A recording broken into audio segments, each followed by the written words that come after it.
अस्सलाम वालेकुम। Assignment number 2 है बिज़नेस कम्युनिकेशन ENG 301। मेरा नाम अदनान है और ये बड़ी टिपिकल और बड़ी लेंथी असाइनमेंट होने वाली है, लेकिन परेशान नहीं होना, सोल्यूशन इसका अवेलेबल है। तो ये टोटल नंबर है इसके 20। 10 नंबर जो हैं वो कवर लेटर के हैं और 10 नंबर रिज्यूम राइटिंग के हैं। और लेसन जो हैं वो कवर हुए हैं इसमें 23 से 36 तक। तो जो पहले जो तकरीबन 5 से 6 लेसन्स हैं और लेक्चर्स हैं उनमें कवर लेटर के वाले से बात हुई है, और जो अगले 5-6 लेक्चर्स हैं उनमें कवर लेटर और रिज्यूम के मतलब बात हुई है, यानी CV के मतलब बात हुई है। तो इंस्ट्रक्शंस वगैरह आप पढ़ लीजिएगा, ये पहले ही बहुत बड़ी असाइनमेंट है और टाइम बहुत लग जाएगा, तो इसको 2 पार्ट्स में मैं अपलोड करूँगा।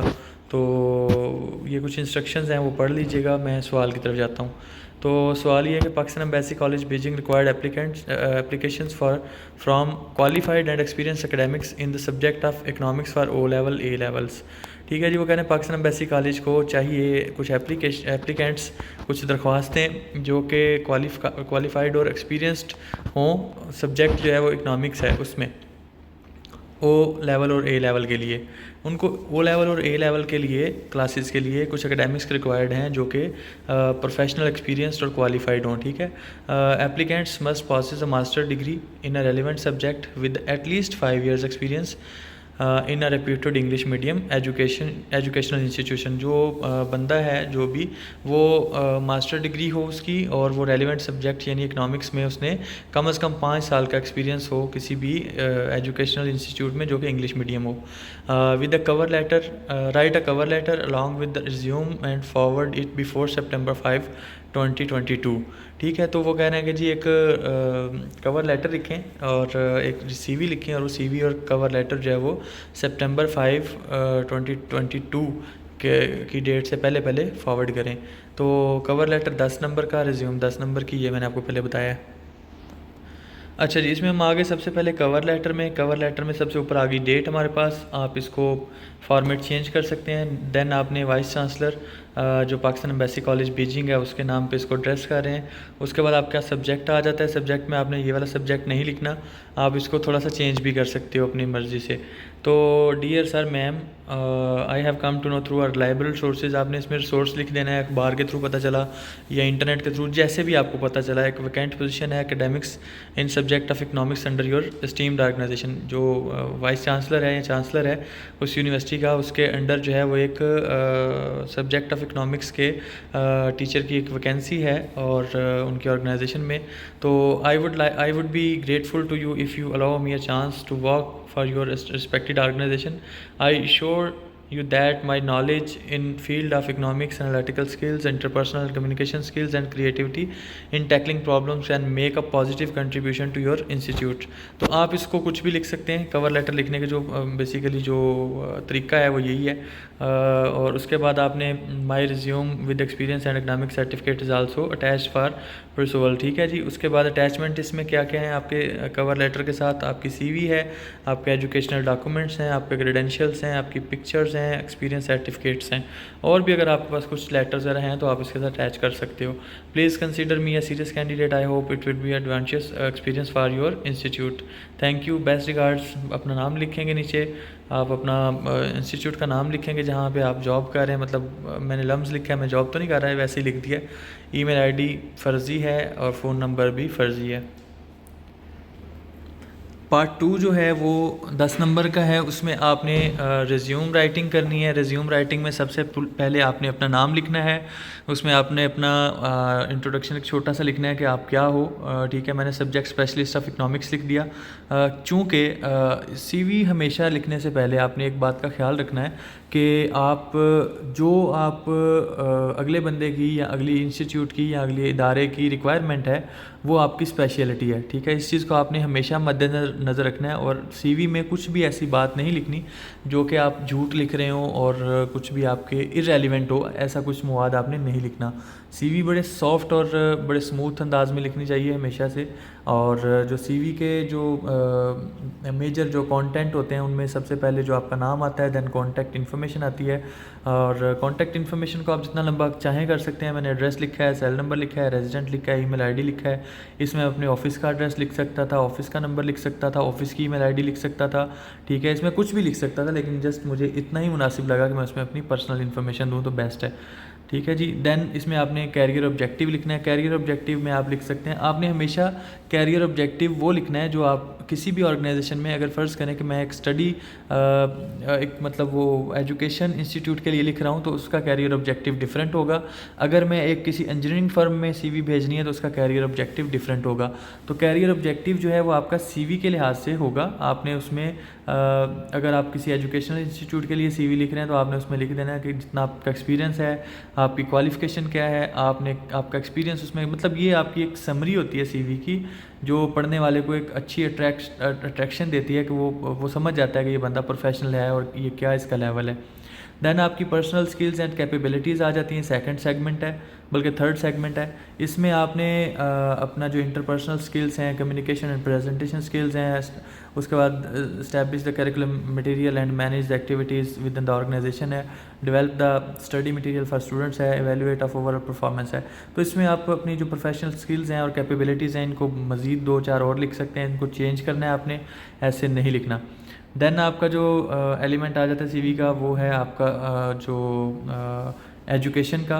तो एजुकेशन में आपने सबसे पहले अपनी जो हाईएस्ट डिग्री होती है वो लिखना होता है। तो ज़रूरी नहीं है कि आप इसी तरह से टेबल बनाएं, आप इसको सिंपल भी लिख सकते हैं, लेकिन आप टेबल बनाएंगे तो ये एक अच्छी लुक दे रहा है जैसे आपको नज़र आ रहा है। तो इसमें आपने डिग्री, एड्रेस, उसके बाद पासिंग ईयर, इनरोलमेंट नंबर जो आपका उसके ऊपर होता है। देन आपने मास्टर सब्जेक्ट्स जो आपने पढ़े हैं, सीजीपीए जो ऑब्टेन किया आपने आउट ऑफ वो भी लिखना है, अर्न स्किल्स आपने क्या ली, एजुकेशन बोर्ड आपका कौन सा था और उसका एड्रेस क्या था वो भी आपने लिखना है। देन आपका आ जाता है उससे लोअर जो सॉरी एक मिनट जस्ट दीजिएगा।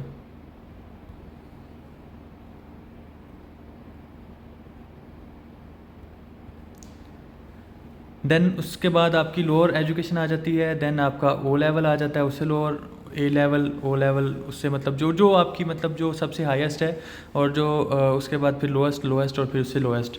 तो आपने ये मैट्रिक तक लिखना है। अगर आपकी मैट्रिक है, ओ लेवल, ए लेवल है तो ओ लेवल, ए लेवल तक लिखना है।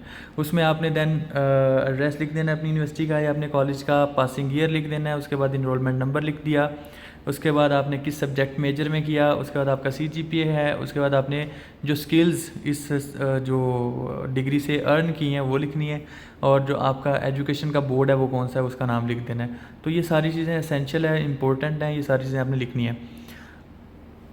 उसके बाद वर्क एक्सपीरियंस एंड स्किल्स आ जाता है। Lahore university of management sciences LUMS, मैंने फ़र्ज़ी लिखा है, आप कोई और यूनिवर्सिटी लिख सकते हो, आप LSE लिख सकते हो, लाहौर स्कूल ऑफ इकनॉमिक्स लिख सकते हो, आप बीकन हाउस लिख सकते हो, कुछ भी लिख सकते हो। चूँकि उनकी रिक्वायरमेंट है कि आपने एक रिप्यूटेड यूनिवर्सिटी या ऑर्गेनाइजेशन जो कि इंग्लिश मीडियम को डील करते हैं तो आपने उनको लिखना है। तो आप इस वजह से आप कोई गवर्नमेंट पोस्ट ग्रेजुएट कॉलेज नहीं लिख सकते, ठीक है, या आप गवर्नमेंट कॉलेज फॉर वुमेन या बॉयज़ नहीं लिख सकते। तो आपने एक अच्छा जो इंग्लिश मीडियम ऑर्गेनाइजेशन है आपने वो लिखना है। तो इसका एड्रेस जो है वो आपने लिखना है, ठीक है, DHL लाहौर में है। उसके बाद आपने लेक्चरर ऑफ इकनॉमिक्स लिखना है, आपकी जो पोजीशन है, ठीक है। उसके बाद आपने इसमें डेट लिखनी है कि आपको कितनी देर हो गई है काम करते हुए, किस डेट से लेकर किस डेट तक आपने काम किया है। देन आपका टोटल एक्सपीरियंस कितना है। मैंने चूँकि ऊपर मोर देन 5 ईयर्स लिखा हुआ है ऑब्जेक्टिव्स में, और अपने कवर लेटर में भी तो मुझे मोर देन 5 ईयर शो करने के लिए मई 1 2017 से लेकर टिल डेट तक ये मुझे एक्सपीरियंस इतना हो जाएगा। अगर आपने इससे ज़्यादा लिखना है तो फिर आपको मतलब आप इसको 2 इंस्टीट्यूट्स के ऊपर भी डिवाइड कर सकते हो, तो ज़रूरी नहीं कि आप एक ही लिखो। उसके बाद मेजर ड्यूटीज़ एंड रिस्पॉन्सिबिलिटीज़ मेरी क्या थी इस यूनिवर्सिटी में, और वो लिखनी है आपने। ये मैंने 3-4 लिखी हैं, लेकिन आपने इनको मज़ीद इसलिए नहीं लिखी कि कॉपी पेस्ट करेंगे, तो आप इनको मज़ीद एलेबोरेट करेंगे। लाइक वो स्टूडेंट अफेयर्स का काम आप करते हो, उसमें आप स्टूडेंट्स की कोऑर्डिनेशन और उनको जो डिफरेंट सेमिनार्स हैं, ट्रेनिंग्स हैं, उनका अरेंज करते हो, उनके लिए एजुकेशनल नोट्स और हेल्पिंग मटेरियल, बुक्स वगैरह लिखते हो, ये वो हर चीज़ ये आपने लिखनी है। देन आ जाता है एक्टिविटीज़ एंड अचीवमेंट का सेक्शन। आपने लिखना है कि जी मैंने 100% रिज़ल्ट जो है वो 2021 की क्लास का अचीव किया था, ठीक है जी, मैं एक किताब का ऑथर हूँ। मतलब ये आपने वो चीज़ें लिखनी है जो हों सच, लेकिन वो हों आपके फील्ड के रिलेटेड, ठीक है। तो ये चूँकि फ़र्ज़ करें कि मैं सपोज़ कर रहा हूँ कि मेरा फील्ड जो है वो स्टडी का है और मैंने एक बुक भी लिखी हुई है, तो ये मेरा ही सीवी है, तो मैंने उसमें ये चीज़ें मेंशन कर दी हैं, ठीक है।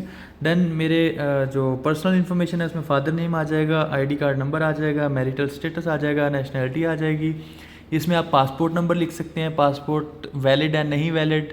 देन आप अपना उसमें रिलीजन लिख सकते हो, कास्ट लिख सकते हो। मतलब इसमें जो, लेकिन मैं आपको बताऊं, आपने सीवी लिखते हुए एक चीज़ का ख्याल रखना है कि जस्ट जो इम्पोर्टेंट चीज़ें हैं, आपने जो इम्पोर्टेंट इन्फॉर्मेशन है जस्ट वो प्रोवाइड करनी है, इररेलेवेंट इन्फॉर्मेशन प्रोवाइड नहीं करनी। क्योंकि इररेलेवेंट इन्फॉर्मेशन प्रोवाइड करेंगे तो आपका जो सीवी पढ़ने वाला बंदा है वो बोर हो जाएगा और वो आपको शायद इंटरव्यू के लिए कॉल ना करे। तो एक जो इफ़ेक्टिव और अच्छी सीवी होती है उसकी निशानी ये होती है कि वो स्मूथ और बड़ी मतलब इन्फॉर्मेशन से भरपूर होती है। तो ये चीज़ें आपने इन्फॉर्मेशन में प्रोवाइड कर देनी है। दैन आपने लैंग्वेजेस के सेक्शन में आ जाना है। आप इंग्लिश उर्दू लिखें, आप इसमें पंजाबी या कोई लैंग्वेज और लिखने की ज़रूरत ही नहीं है आपको। तो इंग्लिश पे आपका जो अबूर है वो कैसा है, रीडिंग में, राइटिंग में और स्पोकन में आप कैसे हैं, प्रोफिशेंसी। मेन मैं मतलब इसमें बेहतरीन हूँ, मैं बोल सकता हूँ, लिख सकता हूँ और रीड भी कर सकता हूँ। ये हो गया। उसके बाद आपकी जो कंप्यूटर स्किल्स हैं आप उसको लिखेंगे।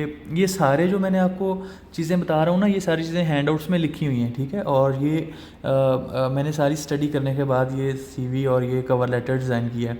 तो कंप्यूटर स्किल में जो है वो आपने कुछ भी लिख सकते हैं आप, मैंने ये लिखा है। हालांकि मुझे इन चीज़ों का पता है, लेकिन आप वो चीज़ें लिखेंगे जो आपको पता है, ठीक है। और कुछ भी लिख सकते हैं, ये चूँकि सीवी और फर्जी सीवी और कवर लेटर है तो आप इसमें कुछ भी लिख सकते हैं। और रेफरेंस लिखा है मैंने, reference can be furnished on demand. अगर रिक्वायरमेंट होगी यूनिवर्सिटी की, जो मेरा इंटरव्यूअर है, तो मैं कोई रेफरेंस भी दे सकता हूँ उसको, तो रेफरेंस मेरे पास अवेलेबल है। उसके बाद एक्सपेक्टेड डेट ऑफ ज्वाइनिंग, ये भी इंपॉर्टेंट है, आपने लिखनी है। तो आप लिख सकते हैं इसमें, I can join as soon as you required but tentative date of joining is mention as below. आप इसको कुछ भी लिख सकते हो, जस्ट डेट भी लिख सकते हो। और इसकी जो ये क्लोजिंग है सीवी की, यहाँ पे आके आपकी सीवी क्लोज हो जाती है। इसमें आपने इररेलेवेंट इन्फॉर्मेशन कोई नहीं देनी, इसमें आपने कोई भी ऐसी चीज़ नहीं लिखनी जो कॉपी पेस्ट हो। और आपको कॉपी पेस्ट का पता है, प्लेजरिज्म लग के तो 0 मार्क्स होते हैं फिर आपके। और ये सीवी है, और जो दूसरा पहले था वो कवर लेटर था। तो thank you so much, video देखने का बहुत शुक्रिया। और अगर कोई चीज़ ना समझ आए तो कमेंट करके पूछ लें, या फिर जो है वो मैं डिफरेंट व्हाट्सएप ग्रुप्स में भी हूँ, तो आप मुझसे वहाँ पे भी कांटेक्ट कर सकते हैं। थैंक यू, अल्लाह हाफिज़।